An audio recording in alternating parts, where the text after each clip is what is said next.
sujets qui sont traités dans les séries. C'est-à-dire de quoi, qu'est-ce qui est dénoncé un peu, de quoi ça parle vraiment plus approfondi que juste la série en elle-même. Voilou, et pour deux séries, j'ai deux anecdotes aussi en rapport avec les séries. J'essayais de chercher pour les autres mais je trouvais rien d'intéressant. Donc voilà quoi. On va commencer sans plus attendre avec la première série. Donc évidemment j'ai mon ordinateur sous les yeux. Parce que c'est plus simple. Parce qu'il y a des séries que j'ai regardées il y a un long moment mais qui m'avaient vachement plu. Donc je voulais quand même vous les partager. Mais dont je me rappelle assez bien quand même. Tout simplement la première série elle est très connue. Elle a énormément marché. C'est une série espagnole. C'est Elite.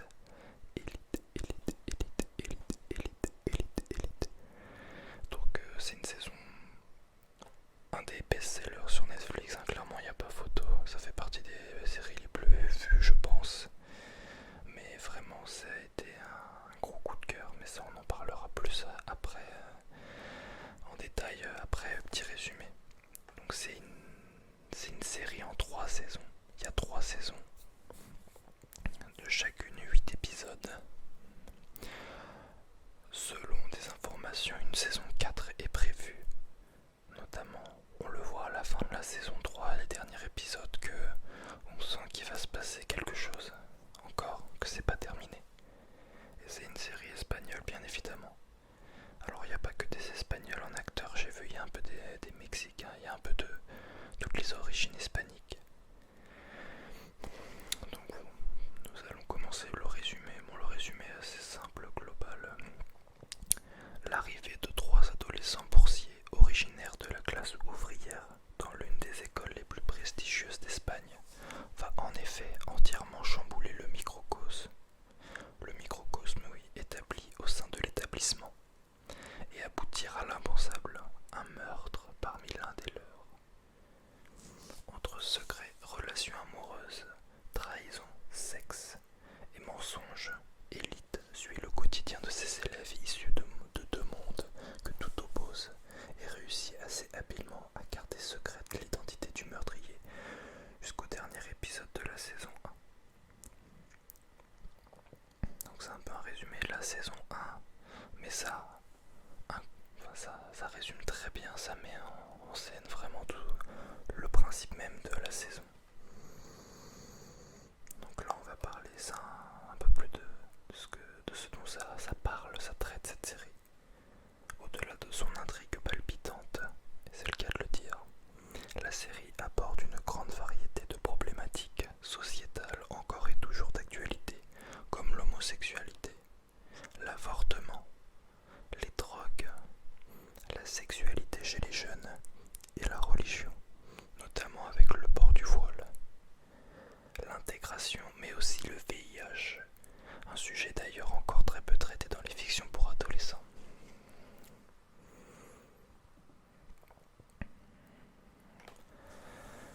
Voilà pour la série Elite. Donc vraiment pour moi Elite, c'est incroyable en fait. Ça fait partie c'est peut-être même la première série que j'ai regardée. Parce que pour tout vous dire, genre je ne regardais vraiment jamais de série. J'étais vraiment juste moi j'aimais juste les films. Et je regardais jamais de série, mais je savais que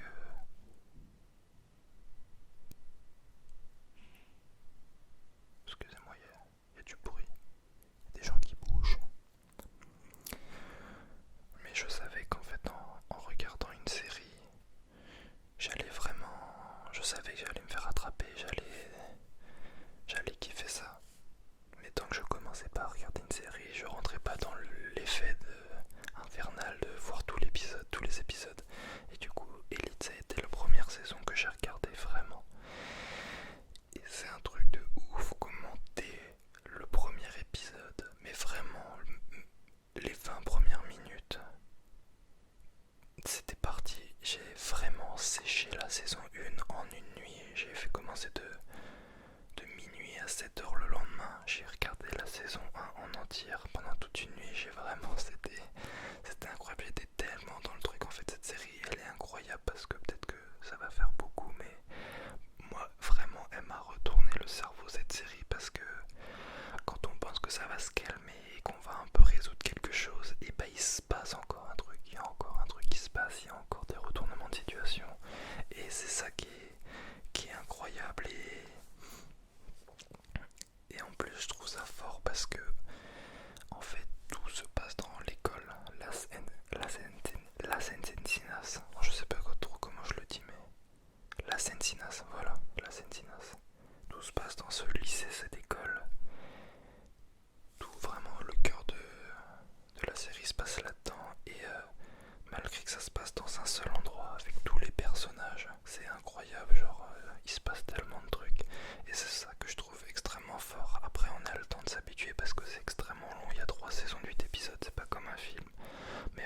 spoiler si vous n'avez pas vu, mais si vous avez déjà vu, vous comprenez. Même les plus grosses pestes ou les plus gros, les cons, les bâtards, là, et ben on finit par bien les aimer. Donc voilà, j'ai vraiment adoré cette série, c'était la première que je regardais. C'était un gros coup de cœur, je pense que parmi toutes les séries que j'ai regardées, et celle dont je vais vous présenter ce soir, c'est vraiment ma préférée. J'avais une petite anecdote aussi par rapport à cette série. Donc ça vraiment c'est pour ceux qui ont vu la série.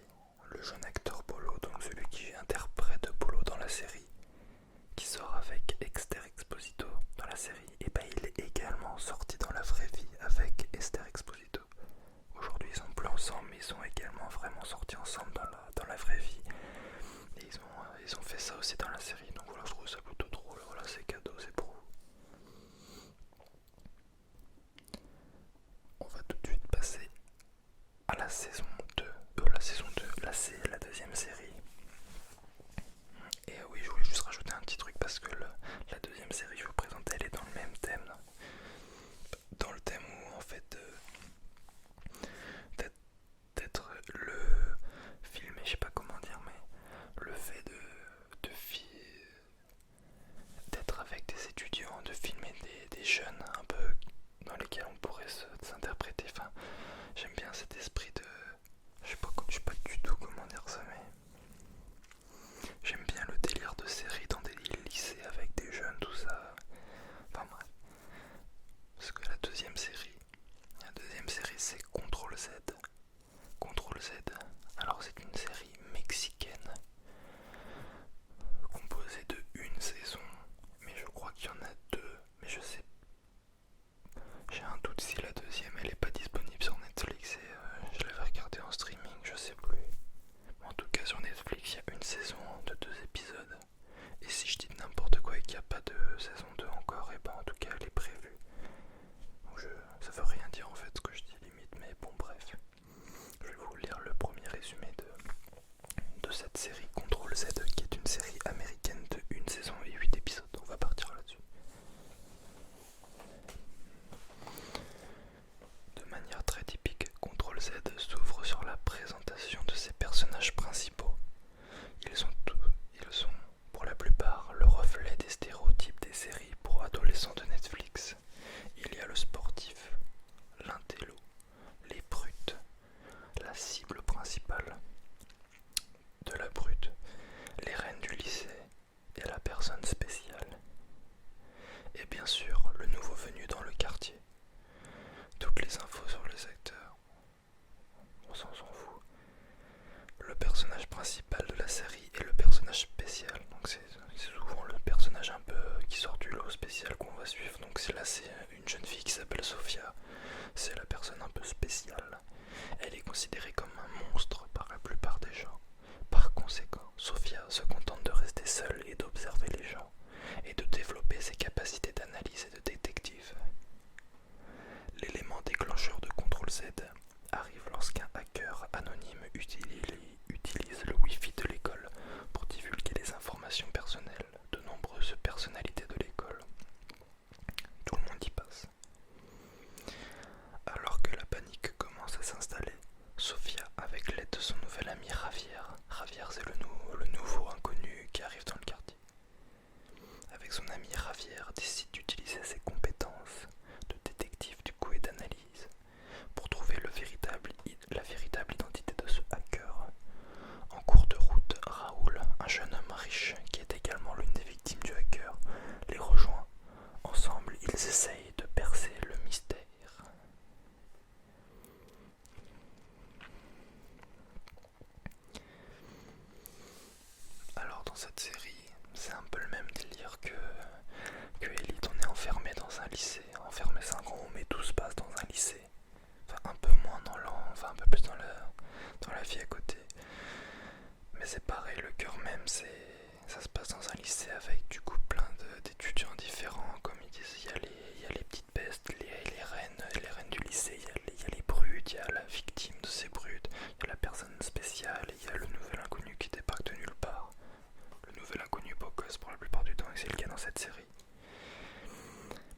c'est pareil, cette série, en 2-2, hein, tu la regardes en 2-2, ça va très vite, il n'y a qu'une saison.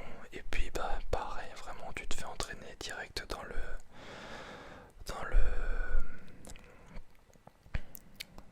dans la spirale infernale, hein. T'as tout de suite envie de vraiment à chaque fin d'épisode lancer le suivant pour découvrir la suite. Et pareil, le personnage Sophia, il est vraiment attachant. C'est une jeune fille c'est pas elle est réservée, mais se mélanger aux autres, ça l'attire pas du tout. Et du coup, comme ça se dit dans le résumé, elle reste en retrait, elle analyse beaucoup, et elle regarde. Et quand elle voit que tout le monde est victime d'un hacker, et elle va décider vu qu'elle comprend tout, elle a analysé tout le monde, elle a vu tout le monde, elle va utiliser ça à son avantage pour pouvoir découvrir qui est le hacker. Du coup, dans cette série, les sujets qui sont traités un peu, on a le harcèlement. Le harcèlement parce que malheureusement, dans cette série, c'est un truc je déteste le harcèlement à l'école, c'est un truc, ça me dégoûte au plus haut point, le fait de se moquer des autres, se sentir supérieur, ça m'insupporte. Et dans cette série, il y a de ça, et c'est extrêmement bien fait parce que quand on est derrière l'écran, on a juste envie de rentrer dans la série pour aller casser la gueule à cette brute qui victimise ce petit qui a rien demandé. Malheureusement, il y a une fin très tragique en plus. Et ouais, ça parle du harcèlement, les réseaux sociaux aussi, parce que on voit dans la série que les adolescents, ils sont surconnectés, genre vraiment. Ils passent leur vie sur leur téléphone, et toute leur vie est sur leur téléphone, sur les réseaux sociaux. Donc même si tu connais pas quelqu'un, juste grâce aux réseaux sociaux, tu vas pouvoir découvrir plein de choses sur elle. Et c'est ça qu'on voit aussi, surtout dans la série, c'est que un hacker justement retourne tout ce qui est sur les réseaux sociaux contre les propres gens.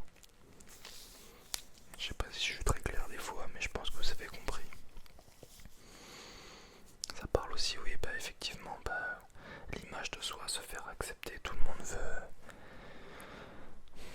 veut sa place, et malheureusement, il y a du harcèlement, c'est pas facile pour tout le monde, et ça parle beaucoup de ça. On voit avec notamment le nouvel inconnu qui arrive, faut qu'il se fasse une place. La victime, tout le monde veut sa place. Bon, il y a une petite histoire d'amour aussi, c'est un peu cliché, mais bon, il en faut toujours une, donc c'est sympa.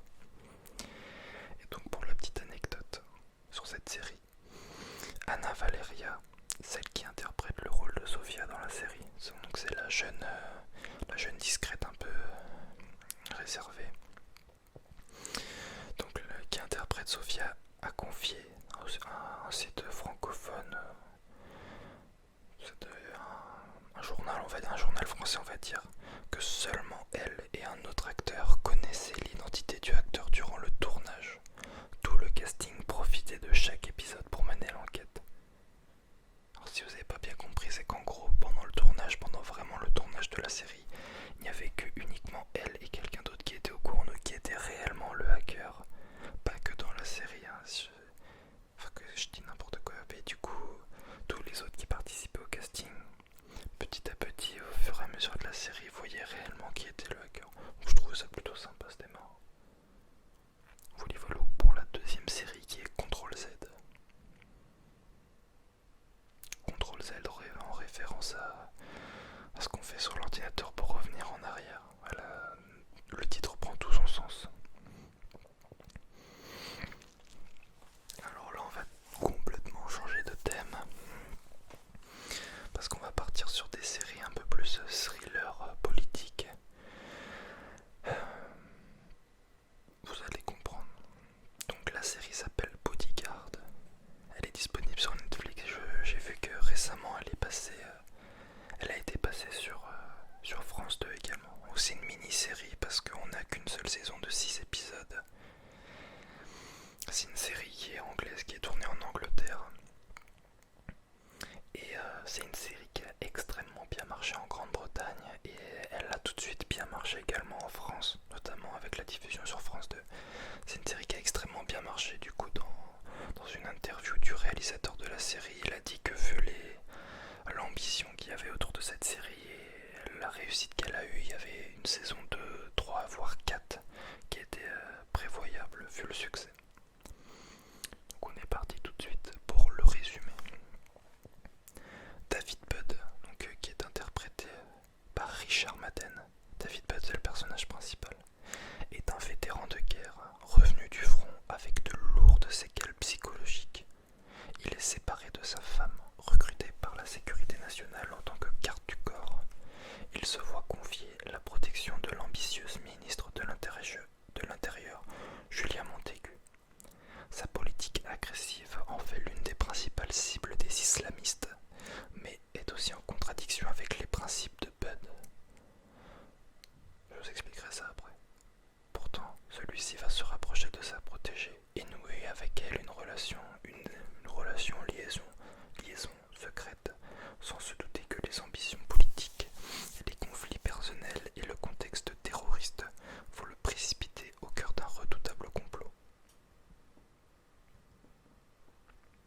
pousse à douter de tout et de tout le monde, de la première à la dernière minute. Service secret, police, ministère de l'Intérieur, crime organisé, service de protection, cellules terroristes islamistes, dissidents parmi les vétérans des forces armées, une multitude d'intervenants qui se croisent et se côtoient sur fond de rivalité politique. Attentats et espionnage embrouillant toujours davantage le complot dans lequel Bud est emporté malgré lui et dans lequel il se perd, en même temps qu'un spectateur qui très vite se retrouve piégé dans la même toile d'araignée. Pour faire bref, cette série parle de contexte vraiment très actuel parce que ça parle de terrorisme, la menace en toujours contre l'État et la corruption. Donc c'est vraiment un sujet d'actualité, ce qui permet encore plus de se mettre à fond dans la série. Et j'ai noté aussi une petite remarque qui est vraiment intéressante, c'est que cette série s'apparente vraiment à James Bond ou à Mission Impossible. On est vraiment dans le même délire. C'est tout autant avec des rebonds, des cascades, de l'action. C'est vraiment incroyable. Alors cette série, j'aime vraiment bien ce genre de série, un peu les thrillers politiques avec la corruption, quand ça parle de services secrets, de gardes rapprochés, de vraiment le sein même de l'État, avec des complots, tout ça, vraiment c'est un truc que je kiffe, vraiment j'aime bien, je sais pas pourquoi, vraiment j'adore ça. Et vraiment comme on dit, genre ça fait 6 épisodes et c'est des petits épisodes en plus. Quoique non, c'est des grands épisodes, c'est quasiment 50-55 minutes d'épisode. Et en fait, pendant toute la série, genre, elle est petite, elle est pas grande la série, mais il y a vraiment tout le temps des nouveaux trucs qui arrivent et on comprend rien en fait. Même nous, on est embrouillé, il y a tellement de retournements, de corruption partout que en fait, on se met vite à la place de Bud, l'acteur principal. Et même nous, on devient complètement désemparé et on comprend plus ce qui se passe. Il y a vraiment énormément de rebondissements, ça joue énormément avec nos nerfs, voilà, c'est ça que je voulais. C'est qu'en fait, sans arrêt, vraiment, il y a toujours des surprises. Et donc, pour ceux qui aiment bien les séries où il n'y a pas 24 000 épisodes à regarder et ça reste assez court et il se passe énormément de choses, cette série, je vous la conseille si vous aimez bien les thrillers un peu police, politique, tout ça. C'est carrément votre truc. Effectivement aussi, dans le résumé ça dit qu'il y a quelques longueurs, il y a effectivement des scènes qui sont un peu longues, mais qui sont nécessaires à la série parce que s'il y avait trop d'action, trop c'est trop, et à un moment faut calmer le jeu un peu. Et au niveau de la fin, honnêtement la fin est vraiment bien. Et l'acteur il est touchant en plus, tu sens que c'est un mec qui aime sa patrie et qui veut faire au mieux. Comme ça dit au tout début, il revient de la guerre. Tu reviens pas de la guerre net, t'as des séquelles. Et on voit un peu plus les problèmes qu'il a. En plus, il est séparé de sa femme, c'est encore plus compliqué. Il a des enfants. Il travaille dans la garde rapprochée de grosses personnalités qui sont visées par des islamistes. Donc vraiment un petit cocktail bien explosif. Voilà.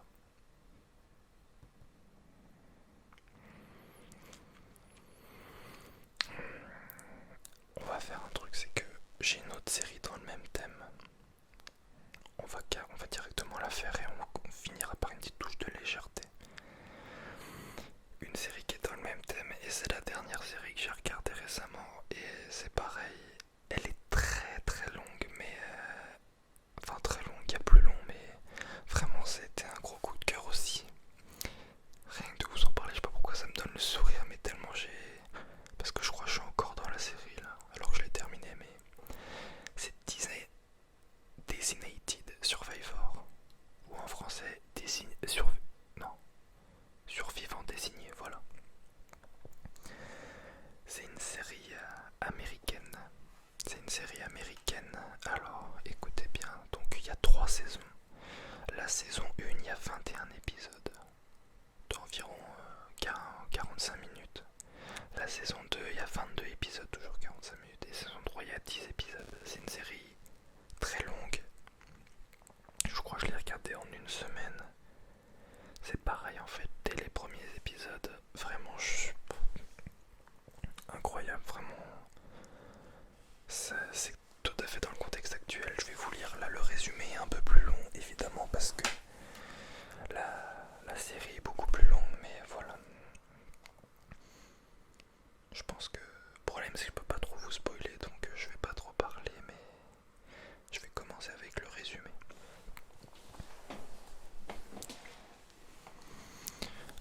Washington, Tom Kirkman s'apprête à regarder la télévision.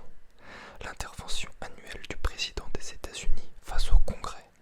Modeste secrétaire d'État peu considéré, il est aussi le Designated Survivor, le survivant désigné, choisi par le président.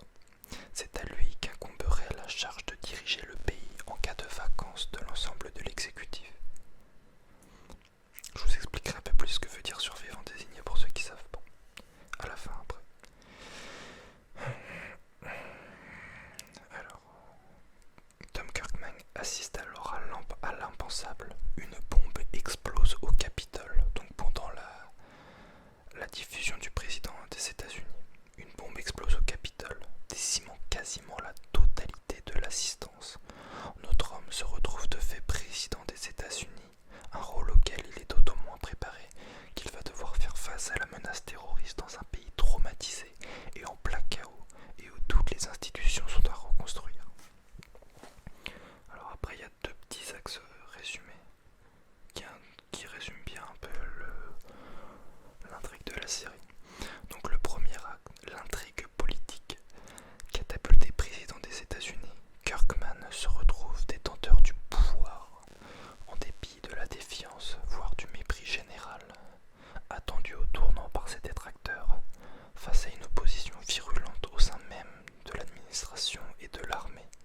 Il va devoir rapidement trouver ses marques et convaincre ce qui reste de la classe politique, la presse, l'armée, les dirigeants des autres pays, et plus largement l'ensemble du peuple américain.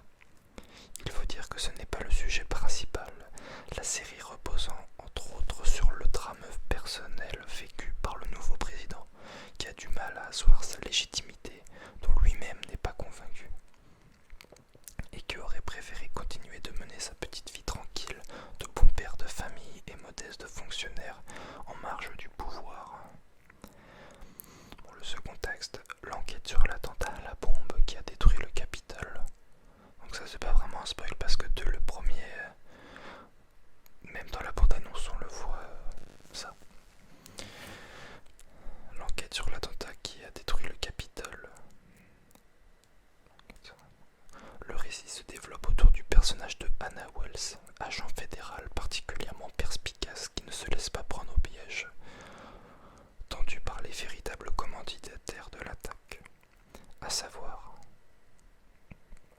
ce n'est pas un spoiler, on le découvre dès les premiers épisodes, ce que je vous ai dit, des personnalités haut placées au sein du gouvernement et de l'armée. Donc oui, attends, je vais refaire ma phrase. Hannah Wells, agent fédéral particulièrement perspicace qui ne se laisse pas prendre au piège, tendu par les véritables commanditaires de l'attaque, à savoir des personnalités haut placées au sein du gouvernement et de l'armée. On est en pleine théorie conspirationniste dans une course contre la montre où il s'agit à la fois d'empêcher le prochain attentat et démasquer les traîtres. Scène d'action rythmée et rebondissement efficace. Et coups de théâtre en guise de cliffhanger suffisent à tenir en haleine le spectateur. Alors également que la série que je vous ai présentée avant Bodyguard, là clairement on est dans un truc actuel avec le terrorisme, la corruption, les menaces contre l'État en tout genre. Et notamment là ça parle vraiment de présidentielle américaine. Alors je lâche l'ordinateur pour mieux vous expliquer. Le survivant désigné, je sais même plus si c'est un truc qui existe vraiment aux États-Unis, mais en gros le président désigne un survivant désigné. Donc ça veut dire, imaginons en cas de catastrophe comme dans la série, tout le monde meurt, excepté le survivant désigné. Cette personne se retrouve directement au sommet de la Maison Blanche et se retrouve président de la République. Et pour le coup cette personne c'est Tom Kirkman. Donc Tom Kirkman c'est un mec qui est architecte au début, qui va travailler après pour la présidentielle du président. Il va travailler avec le président, mais en tant que pas dans, je sais même plus comment vous dire, mais dans qui gère tout ce qui est, je n'ai pas les mots, je n'ai pas les mots. Bref, il travaille pour le président.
sur Netflix. Elle suit la folle aventure de deux lycéens qui ont créé un business de vente de drogue en ligne, devenu rapidement lucratif et populaire dans toute l'Europe, dans le but d'impressionner une fille. Tout commence lorsque Moritz, c'est l'acteur principal, se fait larguer par sa petite amie Lisa pour Dan, le garçon le plus populaire du lycée. Toujours, hein, c'est un cliché dans les séries, il faut toujours qu'il y ait le garçon populaire, la reine, le nerd, la victime, il y a toujours, c'est un classique. Donc, largué par sa petite amie Lisa pour Dan, le garçon le plus populaire de lycée, accessoirement dealer. Désespéré, Moritz retrouve Booba, le fournisseur de Dan, donc un dealer également, et lui achète de l'ecstasy pour retrouver les faveurs de Lisa à sa soirée. Le plan tombe à l'eau et le génie de l'informatique se lance alors dans le business de la drogue en revendant son stock sur internet. Moritz embarque dans sa combine son ami Lenny, mais très vite Booba s'en mêle et veut sa part du gâteau. 3 petits points.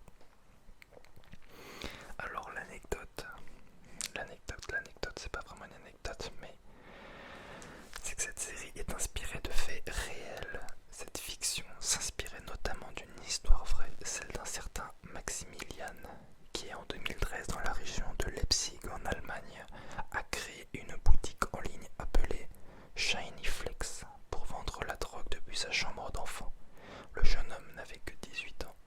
Grâce à ses compétences informatiques et son flair, il a rapidement gagné des millions d'euros. Mais la police allemande a fini par le coincer, découvrant chez lui près de 320 kilos de drogue d'une valeur de plus de 4 millions d'euros. Jugé pour ses actes, le jeune homme a écopé de 7 ans de prison avec autorisation de sortir de l'établissement pénitentiaire la journée. Ainsi, Maximilian a pu se rendre sur le tournage de la première saison de How to Sell Drugs Online pour partager son